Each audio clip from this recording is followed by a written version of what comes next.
मिस्र की मान्यता उसकी प्राचीन सभ्यता के लिए है। गीजा पिरामिड परिसर और महान स्फिंक्स जैसे प्रसिद्ध स्मारक यहीं स्थित हैं। मिस्र के प्राचीन खंडर जैसे मेम्फिस, हेबेस, करनाक और राजाओं की घाटी जो लक्सर के बाहर स्थित है, पुरातात्विक अध्ययन का एक महत्वपूर्ण केंद्र है। यहाँ के शासक को फेरो नाम से जाना जाता है। इस पदवी का प्रयोग ईसाई और इस्लाम काल के पूर्व काल में होता था। इसे फेरो भी लिखते हैं। फेरो का मिस्र के देवता होर्सका का पुनर्जन्म माना जाता था। होर्स देव आकाश का देवता था और इसे सूर्य भी माना जाता था। मिस्र की कार्य शक्ति का लगभग 12% हिस्सा पर्यटन और लाल सागर रिवेरा में कार्यरत है। आइए जानते हैं मिस्र से जुड़े रोचक तथ्य। नंबर 1, मिस्र के निवासी बालों से नफरत करते थे। मिस्र सभ्यता के लोग बालों से बेइंतहा नफरत करते थे। बालों के प्रति उनकी नफरत इतनी थी कि जितनी दो दुश्मन आपस में नहीं करते होंगे। उनके मुताबिक शरीर पर बाल होना स्वास्थ्य के लिए हानिकारक होता है, इसलिए वो लोग शरीर से हर तरह के बालों को हटा देते थे। मिस्र के लोगों की फोटोज में सिर पर जो बाल नजर आते हैं वो असली नहीं बल्कि विग हैं। ये लोग विग को टोपी की तरह पहनते थे, वो भी सिर्फ इसलिए ताकि सूर्य की सीधी धूप उनके सर पर ना पड़े। नंबर 2, बिल्लियों से बहुत लगाव था इनको। प्राचीन मिस्र में बिल्लियों का एक अलग स्थान था। जब भी उनकी पालतू बिल्ली मरती थी तो वे अपनी भौहें शेव कर देते थे, बिल्लियों को मम्मी बनाते थे और उन्हें चूहों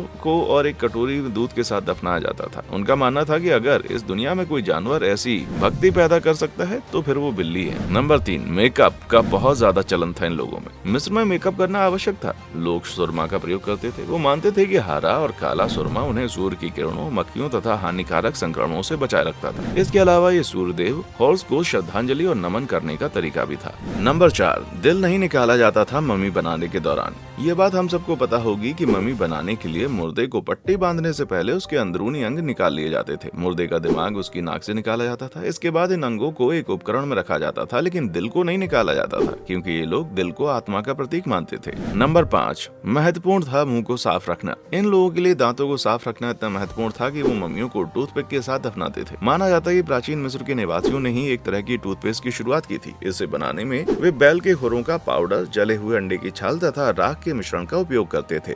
नंबर 6, क्या आपको पता है क्लियोपैट्रा मिस्र की नहीं थी? अलेक्जेंड्रिया में जन्मी क्लियोपैट्रा यूनानी परिवार मैक्लोडोनिया से ताल्लुक रखती थी। क्लियोपैट्रा टॉलेमी वंश की पहली सदस्य थी जो कि मिस्र की भाषा बोल सकती थी, लेकिन वो मिस्र वंश की नहीं थी। नंबर 7, आजाद थी प्राचीन मिस्र की महिलाएं। पूरी दुनिया के विपरीत मिस्र की महिलाएं जमीन खरीद सकती थीं, जज बन सकती थीं और अपनी वसीयत लिख सकती थीं। अगर वो बाहर काम करती थीं तो उन्हें समान वेतन दिया जाता था। वो तलाक भी दे सकती थी, फिर से शादी कर सकती थीं। वो शादी से पहले कॉन्ट्रैक्ट भी कर सकती थीं जिसमें वो शादी में लाई गई वस्तुओं के बारे में अपने विचार रख सकें। नंबर 8, मोटे होते थे मिस्र के फेरो। वैसे तो प्राचीन मिस्र के चित्रों में आपने देखा होगा कि यहाँ के फेरो पतले और तंदुरुस्त होते थे, लेकिन मम्मियों के परीक्षण के बाद ये बात सामने आई है कि फेरो की कमर चौड़ी होती थी। उनकी खुराक में शराब, शहद, बियर तथा ब्रेड और अधिक चीनी वाले पदार्थ थे। उनमें से कई मधुमेह के भी शिकार थे।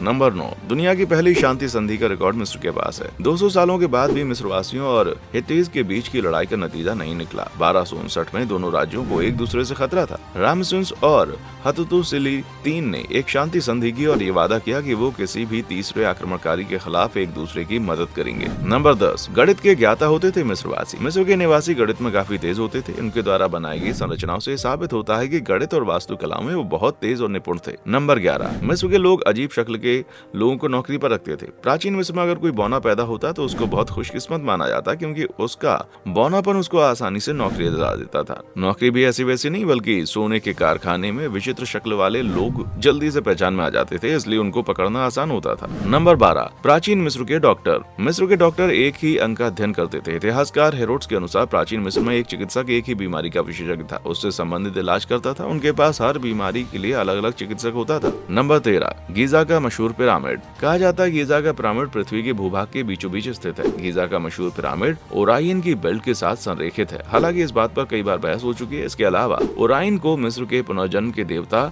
और इससे भी जोड़ा जाता है। नंबर 14, ज्यादा पिरामिड लूटे जा चुके हैं। माना जाता है कि तूतनखामुन की मृत्यु के तुरंत बाद उनका पिरामिड लूट लिया गया और लुटेरों ने पकड़े जाने के बाद अपनी वापसी में एक बड़ा थैला गिरा दिया। थैले में पाए गए बड़े त्रिकोण नियोन की तरह चमकते थे जो कि खजाने की तरफ रास्ता दिखाते थे। नंबर 15, मिस्र के कारीगरों ने शुरू की थी दुनिया की पहली हड़ताल। कहा जाता है रॉयल नेक्रोपोलिस बिल्डिंग पर काम करने वाले कारीगरों को जब उनके हिस्से का अनाज नहीं मिला तो उन्होंने पास के मंदिर में जाकर शरण ली और काम करने से मना कर दिया। इस तरह से शुरुआत हुई दुनिया की पहली हड़ताल की। नंबर 16, नौकरों को भी दफनाया जाता था राजाओं के साथ। ये बहुत अचंभित करने वाली बात है कि मिस्र में फेरो मतलब राजाओं के मरने के बाद उनके नौकरों को भी उनके साथ दफनाया जाता था। पहले लोग नौकरों को अपने सिर पर वार करके बेहोश कर देते थे और फिर दफना देते थे। नंबर 17, मिस्र के अधिकतर निवासी ईसाई थे। माना जाता है कि सन 400 से 800 के बीच मिस्र के ज्यादातर लोग ईसाई धर्म के अनुयायी थे, लेकिन 10वीं सदी के मध्य में मुसलमानों के हमले के बाद बड़ी संख्या में लोगों का धर्म परिवर्तन हुआ और उन्होंने इस्लाम कबूल कर लिया। बाद में उनकी कॉप्टिक भाषा की जगह अरबी भाषा ने ले ली। इन बातों के बारे में आपका क्या ख्याल है, हमें कमेंट सेक्शन में आकर बताएं। और अगर आपको हमारे द्वारा दी गई जानकारी पसंद आई है तो आप हमें कमेंट करके बताएं।